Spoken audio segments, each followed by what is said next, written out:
How do you work your sermon so that people don't just come away with the illustration but remember the words? We've always been brought up to think that's a bad thing, but what if it's a good thing? So let me flip around. Well, it's not bad that they remember the illustration, because somehow people will say, I can remember the illustration, but I couldn't remember what the explanation was.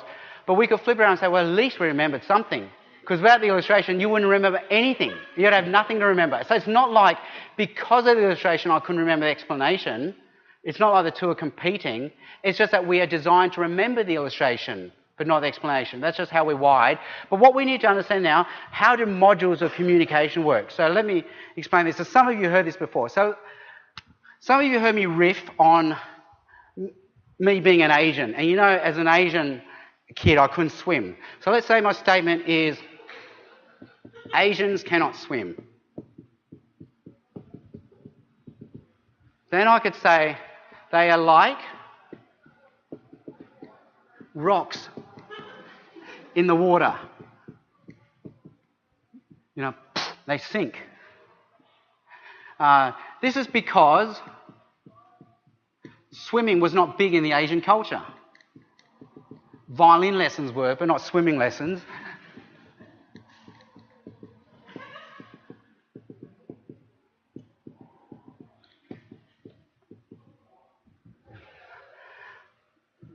Okay. For example, I was the only kid in my class who could not swim. So, next time at a pool party,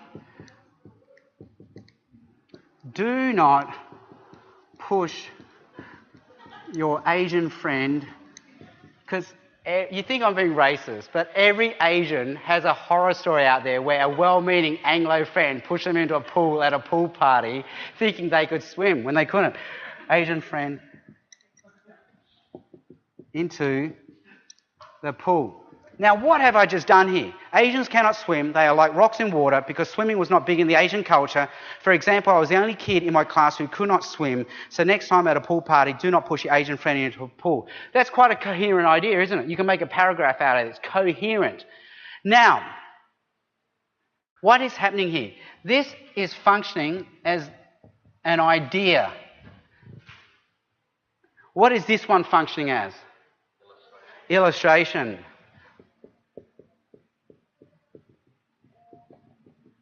Because they are not rocks.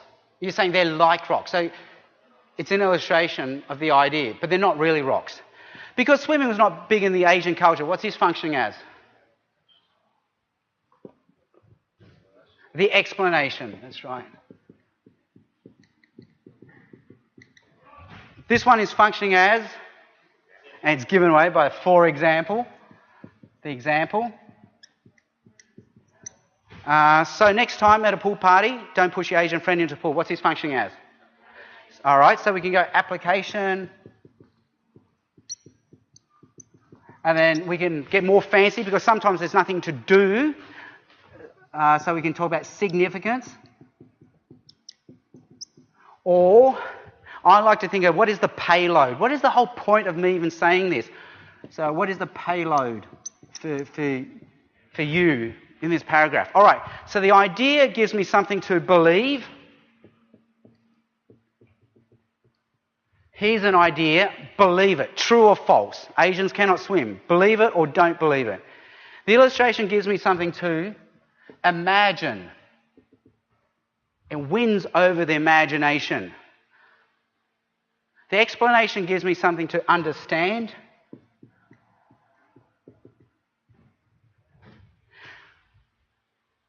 The example gives me something to see. This is the concrete manifestation of the abstract idea. And the significance gives me something to do. All right, so they're all complementing each other. So often we have this fear that the illustration is going to be too powerful. It's going to take away from the explanation. But no, it's not too powerful. It's complementary. And without the illustration, you might not even remember the explanation or understand the explanation. So they actually all need each other. And there's no privileged order, because I was once taught in a tradition where you had to explain before you illustrated. But you can see you can mix this up any way. So I could mix this up. I could make the paragraph go, I was the only kid in my class who could not swim. This is because swimming was not big in the Asian culture. Asians cannot swim. They're like rocks in water. So next time at a pool party. So you can mix it up. And you can try. You can get like 20 permutations and they all work. You could begin with the application. Next time you're at a pool party, don't push an Asian into the pool. Why? Oh, because they're like rocks in the water. Asians can't swim. Swimming is not big in the Asian culture. For example, I was the only kid in my class who could not swim. See, that works, doesn't it? It's just a coherence. So you actually move it around depending on how you want it. So there's no canonical order. We don't go to hell for a particular order. It's more like what is more strategic. And this is what's more strategic. The idea is abstract. The illustration is concrete. The explanation is abstract. The example is concrete. And the significance and application should also be concrete. So David's saying we need to vary volume, tone, mood. We actually also have to vary abstract, concrete, abstract, concrete. So I actually deliberately go abstract, the idea, immediately concrete with an illustration, go abstract again with an explanation, then go immediately concrete with either significance or example. And this way you can vary your mood, because often the illustration can be light and funny and self-deprecating, but this one here then becomes the intimate, serious one. So now it's an easy way of varying mood. And most Australians, 80 or 90% of Australians, are what they call concrete relational learners. They learn from the concrete rather than the abstract. Whereas most of us who've been to university have been taught to learn from the abstract and then think of the concrete application. So as I've explained in other classes, in medicine we got the theory, then we saw the patients in fourth year medicine, whereas if you're in trade, you begin with a case and then you learn the abstract. And I think that's where we're losing people, because we often spend a long time getting to the concrete. So if you think of my Margaret Heffernan hen example, the hens were the illustration. Then I quickly explained the point, work is based on meritocracy. Then immediately I went bam, bam, bam, example, example, example, example, example. Well, I threw all these concrete particular examples at you. So again, we have this fear of illustrations, but maybe it's just a learning style. We're just not used to learning from illustrations. For example, when we teach children, we're always going quite heavily proportional illustration. And we're not thinking, oh my gosh, they're going to forget the explanation. We're thinking, no, they need the illustrations. And concrete relational learners need 80% concrete and 20% abstract. And I'll just end with this statement. So what's interesting, if you're an abstract learner and someone tells illustrations, you think, oh, all he did was tell stories. When is he going to get to the point? But if you're a concrete learner and you just get abstract, you think, that person doesn't live in my world. They were so dry. They were so boring. So you sort of have to give both and tick off both audiences, I guess.